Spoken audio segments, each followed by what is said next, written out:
ನಾನು ನಿಮ್ಮ ಪುಟಾಣಿ, ನಿಮ್ಮ ಮನೆ ಮಗಳು. ಇದು ನನ್ನ ಮೊದಲನೇ ವಿಡಿಯೋ.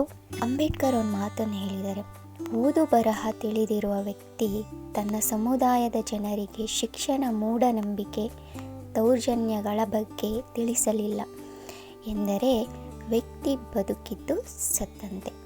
ಸೊ ಇದು ನಮ್ಮ ಅಂಬೇಡ್ಕರ್ ಅವರು ಹೇಳಿರೋ ಮಾತು. ಸೊ ಈ ಮಾತಿನಂತೆ ನನ್ನ ಒಬ್ಬ ಫ್ರೆಂಡ್ ಮಕ್ಕಳಿಗೆ ಉಚಿತ ಟ್ಯೂಷನನ್ನು ಏರ್ಪಡಿಸಿದ್ದಾರೆ. ಅಲ್ಲಿ ಫಸ್ಟ್ ಎಷ್ಟು ಜನ ಇದ್ದರು, ಈಗ ಎಷ್ಟು ಜನ ಇದ್ದಾರೆ, ಸೊ ಅವರ ಗೋಲ್ ಏನು, ಸೊ ಅದನ್ನೆಲ್ಲ ಒಂದು ಚಿಕ್ಕ ವಿಡಿಯೋ ಆಗಿ ಮಾಡಿದ್ದೀನಿ. ಸೊ ಪ್ಲೀಸ್ ಅವ್ರಿಗೆ ಸಪೋರ್ಟ್ ಮಾಡಿ.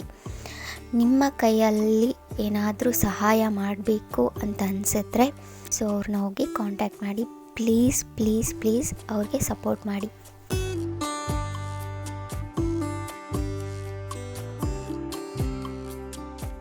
ಸರ್, ಎಲ್ಲ ಹುಡುಗರು ಕೂಡ ವಿದ್ಯಾಭ್ಯಾಸ ಬಿಟ್ಟು ದುಶ್ಚಟಗಳಿಗೆ ಬಲಿಯಾಗಿ ಜೀವನ ಹಾಳು ಮಾಡ್ಕೋತಾಯಿದ್ರು.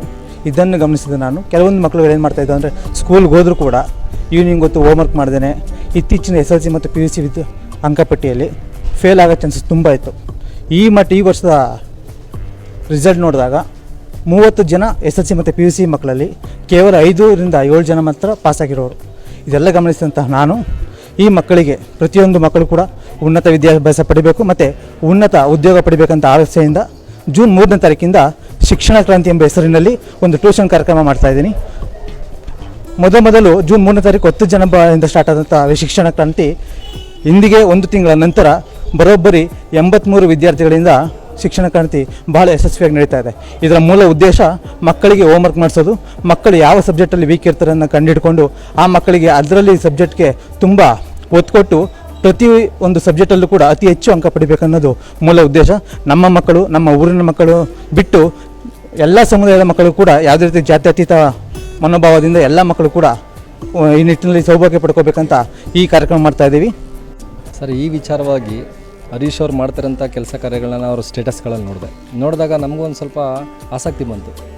ನಾವು ವಿದ್ಯಾವಂತರಾಗಿದ್ದೀವಿ, ನಮ್ಮನ್ನು ಮುಂದಿನ ಜನ್ರೇಷನ್ನು ವಿದ್ಯಾವಂತರಾಗಬೇಕು. ಕೆಲವೊಂದು ಹಿಂದುಳಿದ ಪ್ರದೇಶಗಳು, ಕೊಳಚೆ ಪ್ರದೇಶಗಳಲ್ಲಿ ಏನಿರುತ್ತೆ ಅಂತಂದರೆ ತಂದೆ ತಾಯಿ ಇಬ್ಬರೂ ಸಹ ಕೂಲಿ ಕೆಲಸಕ್ಕೆ ಹೋಗೋದ್ರಿಂದ ಮಕ್ಕಳ ವಿದ್ಯಾಭ್ಯಾಸದ ಬಗ್ಗೆ ಅತಿ ಹೆಚ್ಚು ಗಮನ ಹರಿಸೋದಕ್ಕಾಗಲ್ಲ.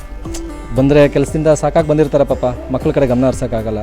ಈ ಕೆಲಸನ ಆ್ಯಕ್ಚುಲಿ 24.10 ಯೋಜನೆ ಏನಿದೆ, ನಗರ ಪಾಲಿಕೆಯಿಂದ ಇರ್ಬೋದು, ಚುನಾಯಿತ ಪ್ರತಿನಿಧಿಗಳಿರ್ಬೋದು, ಇವರು ಆ ಗ್ರಾಮದಲ್ಲಿ ಮಾಡೋಂಥದ್ದಕ್ಕೆ ಸ್ವಲ್ಪ ಉತ್ತೇಜನ ಕೊಟ್ಟರೆ ಆಗ್ತಿತ್ತು. ಬಟ್ ಅವ್ರುಗಳು ವೈಯಕ್ತಿಕ ಲಾಭಕ್ಕೋಸ್ಕರ ಬರೀ ಅಗದ ಮೋರಿಗಳನ್ನೇ ಮತ್ತೆ ಮಾಡೋದು, ರಸ್ತೆಗಳನ್ನೇ ಮತ್ತೆ ಮಾಡೋದು, ಈ ವಿಚಾರಕ್ಕೋಸ್ಕರ 24.10 ಯೋಜನೆನ ಬಳಕೆ ಮಾಡ್ಕೊತಾ ಇದ್ದಾರೆ. ಈ ರೀತಿ ಏನು ಉತ್ಸಾಹದಿಂದ ಮಾಡ್ತಾಯಿದ್ದಾರೆ ಯುವಕರು, ಅವ್ರುಗಳಿಗೆ 24.10 ಯೋಜನೆ ಅಡಿನಲ್ಲಿ SC/STಗಳ ಸಬಲೀಕರಣಕ್ಕೋಸ್ಕರ ಬೇಕಾಗಿರೋಂಥ ಮೂಲಭೂತ ಸೌಕರ್ಯಗಳನ್ನ ಒದಗಿಸ್ಕೊಟ್ರೆ ಇನ್ನೂ ಹೆಚ್ಚಿನ ರೀತಿಯಲ್ಲಿ ಪ್ರತಿ ಗ್ರಾಮಗಳಲ್ಲೂ ಸಹ ಏನು ಹಿಂದುಳಿದ ಮಕ್ಕಳುಗಳಿದ್ದಾರೆ ಅವ್ರುಗಳ ಮುಂದೆ ಬರೋಂಥದಕ್ಕೆ ತುಂಬ ಅನುಕೂಲ ಆಗ್ತದೆ ಅಂತೇಳಿ ನಾನು ಈ ಮೂಲಕ ಜನಪ್ರತಿನಿಧಿಗಳಿಗಿರ್ಬೋದು, ಸರ್ಕಾರಿ ಅಧಿಕಾರಿಗಳಿಗಿರ್ಬೋದು, ಸರ್ಕಾರಕ್ಕಿರ್ಬೋದು ನಾನೊಂದು ಮನವಿ ಮಾಡ್ತೀನಿ. ದಯಮಾಡಿ 24.10 ಯೋಜನೆ ಏನಿದೆ ಅದನ್ನು ಈ ರೀತಿ ಹಿಂದುಳಿದ ಪ್ರದೇಶಗಳಲ್ಲಿ ಟ್ಯೂಷನ್ ಮಾಡೋದಕ್ಕೂ ಸಹ ಬಳಕೆ ಮಾಡ್ಕೊಳ್ಳೋಕೆ ಒಂದು ಯೋಜನೆ ರೂಪಿಸಿ ಅಂತೇಳಿ ನಾನು ಈ ಮೂಲಕ